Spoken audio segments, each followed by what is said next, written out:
membahas tentang amina. Apa itu amina? Bagaimana cara mengidentifikasinya? Dan bagaimana sifat-sifat dari amina tersebut? Untuk penjelasan lebih lanjut, mari simak penjelasannya. Amina.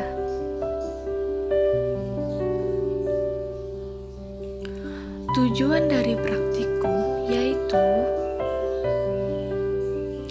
1. Mampu menganalisa sifat fisika dan kimia senyawa amina. 2. Mengidentifikasi senyawa amina sesuai identifikasi yang dilakukan. Ketiga, mengetahui penggolongan amina.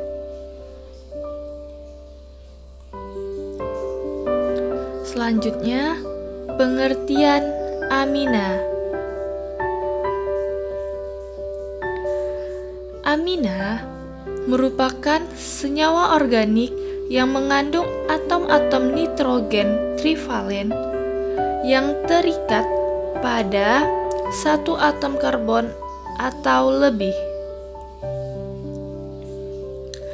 Amina adalah turunan organik dari amonia di mana satu atau lebih atom hidrogen pada nitrogen telah tergantikan oleh gugus alkil atau aril. Karena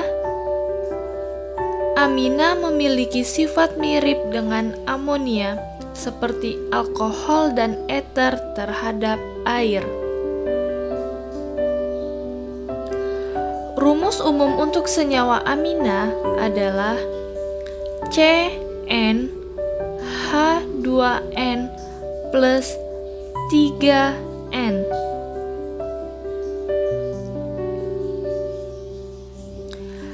Sifat-sifat dari amina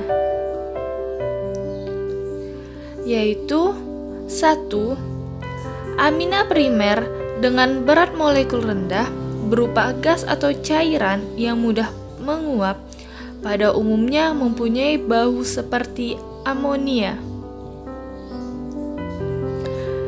Amina sekunder dan tersier berbau seperti ikan atau amis, tetapi penguapannya lebih rendah daripada amina primer. Fenilamina murni berupa minyak tak berwarna, tetapi akibat oksidasi fenilamina sering ditemukan berwarna kekuningan. Fenilamina sedikit larut di dalam air, sedangkan amina primer yang lebih rendah larut dalam air.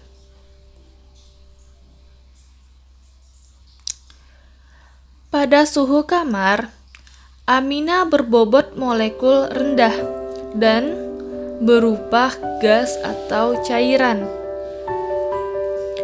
Amina berbobot molekul rendah dapat larut dalam air dan mudah menguap.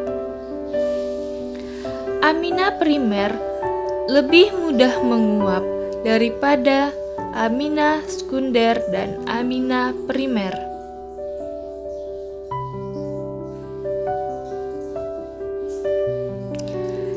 Jika jumlah atom karbon kurang dari 6, amina akan mudah larut dalam air.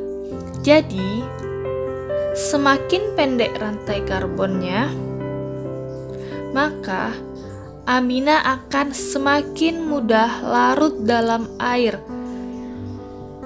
Dengan kata lain, amina berantai pendek bersifat lebih polar. Amina yang tidak larut dalam air akan lebih mudah larut dalam asam karena terjadinya pembentukan garam yang mudah larut dalam air.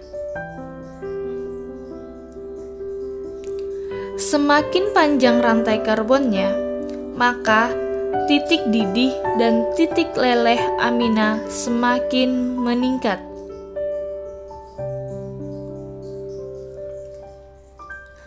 Amina bersifat basah lemah dalam larutan air.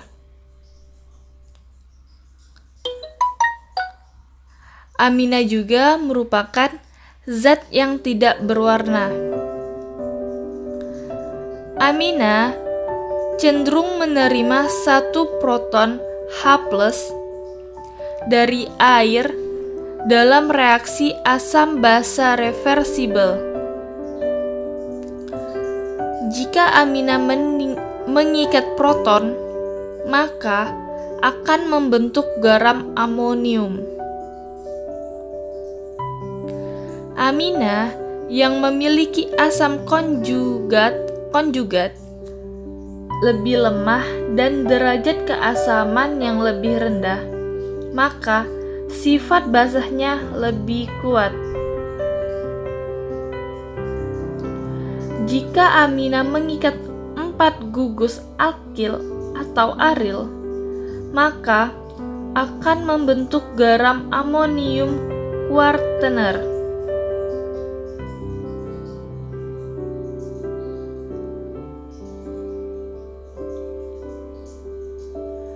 Selanjutnya, penggolongan dari amina.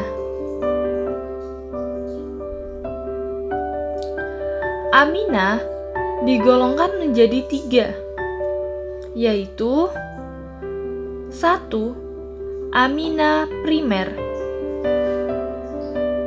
2. Amina sekunder, dan 3. Amina tersier. Tergantung apakah 1, 2, atau 3 gugus organik yang melekat pada nitrogen. Gugus R pada struktur ini dapat berupa alkil atau aril, dan kedua gugus tersebut dapat berbeda atau sama satu sama lain.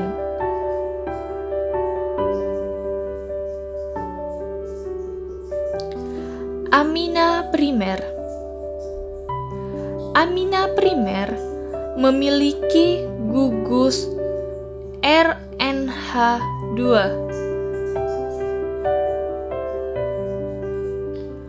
Amina primer ada ketika salah satu dari 3 atom hidrogen dalam amonia digantikan oleh gugus alkil atau aril. Contoh dari amina primer yaitu metilamina dan etanolamina. Amina primer dapat dibentuk dari reaksi asam basah reversibel atau dapat balik antara garam etilamonium bromida dengan amonia berlebih. Selain itu, amina primer juga dapat dibentuk dari gugus nitro yang direduksi.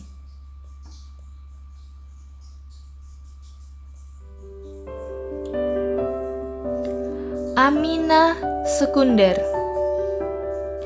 Amina sekunder memiliki gugus R2NH.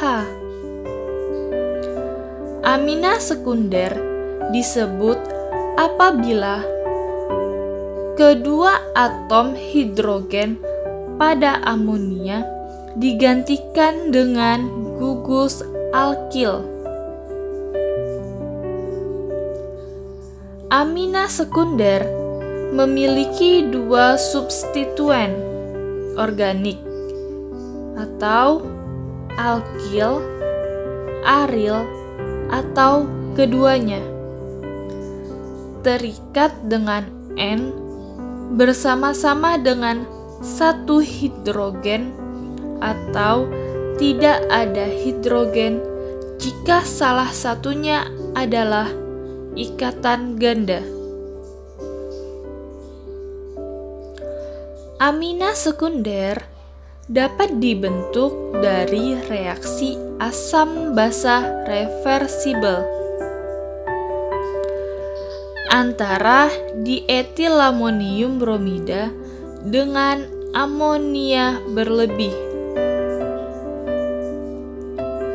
Amonia akan mengambil satu atom hidrogen dari ion dietilamonium sehingga terbentuk amina sekunder, yaitu dietilamina.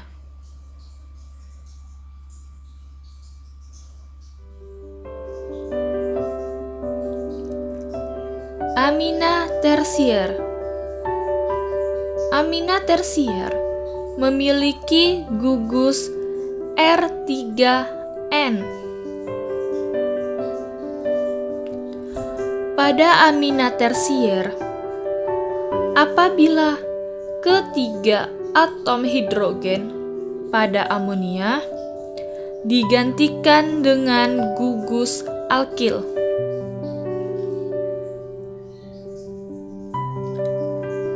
amina tersier dapat dibentuk dari reaksi asam basa reversibel antara trietilamonium bromida dengan amonia berlebih sehingga terbentuk amina tersier, yaitu trietilamina.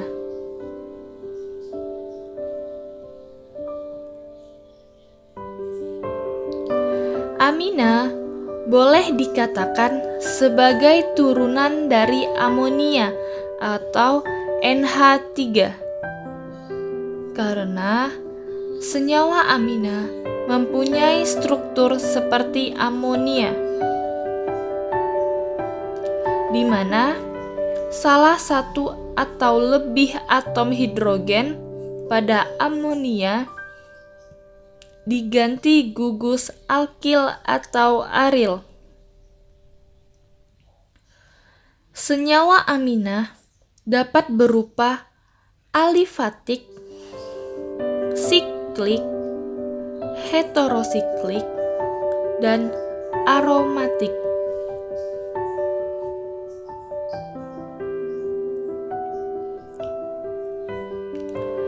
Pelaksanaan dari praktikum yaitu alat dan bahan yang digunakan sebagai berikut. Alat 1. Tabung reaksi. 2. Pipet tetes. 3. Lampu spiritus. 4. Plat tetes. 5. Spatel. Dan bahan-bahan yang digunakan yaitu 1. Sulfadimidin. 2. Sulfadiazin. 3. Sulfasetamid. 4. Sulfamerazin.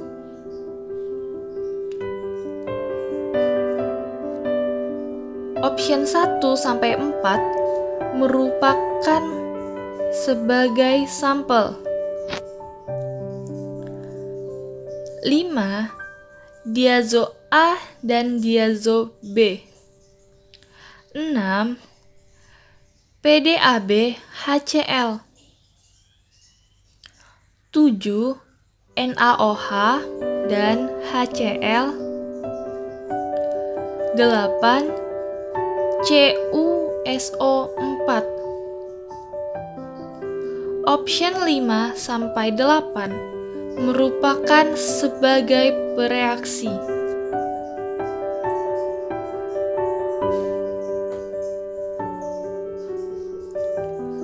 Prosedur kerja yang dilakukan yaitu 1. Reaksi diazo merupakan reaksi umum. Reaksi ini digunakan untuk mengidentifikasi senyawa amina. Langkah-langkah dari reaksi tersebut yaitu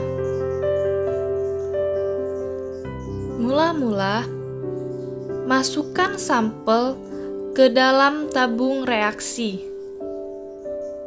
Kemudian tambahkan pereaksi diazo A sebanyak 4 tetes. Lalu tambahkan HCl sebanyak 2 tetes. Selanjutnya, tambahkan diazo B sebanyak 1 tetes. Kemudian, dibasahkan dengan NaOH sebanyak 4 tetes. Perbandingan antara diazo A dan diazo B yaitu 4:1.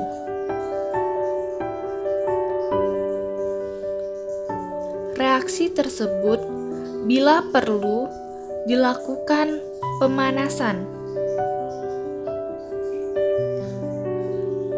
Reaksi positif amina akan menunjukkan warna merah.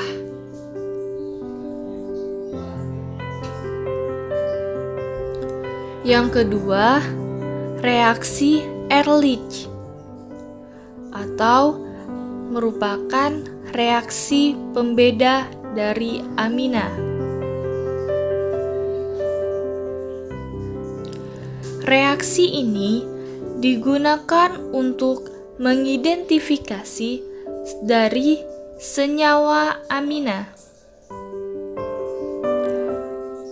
Langkah-langkah dari reaksi ini yaitu masukkan larutan sampel lebih kurang 1 hingga 2 tetes ke dalam tabung reaksi. Kemudian, tambahkan reaksi PDAB HCl sebanyak 3 tetes.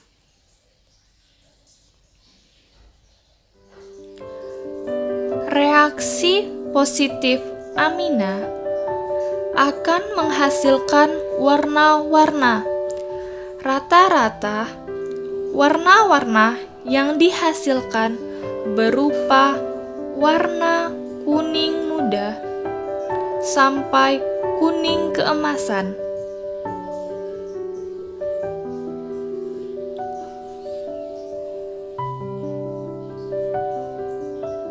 Yang terakhir, reaksi CuXSO4.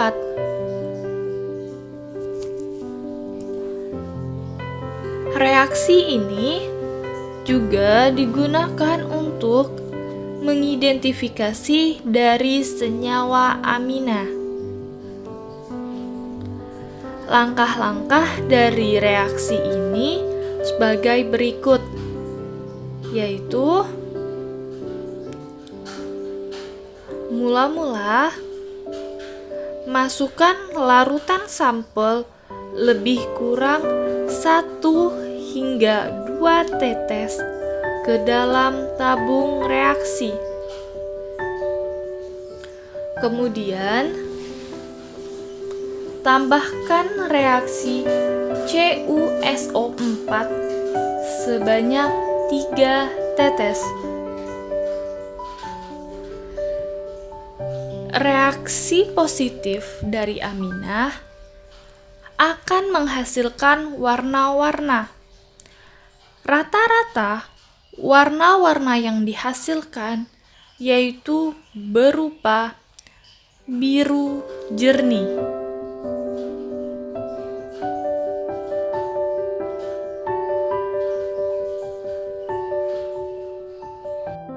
Baiklah, hanya itu saja yang dapat saya sampaikan. Lebih dan kurangnya saya mohon maaf.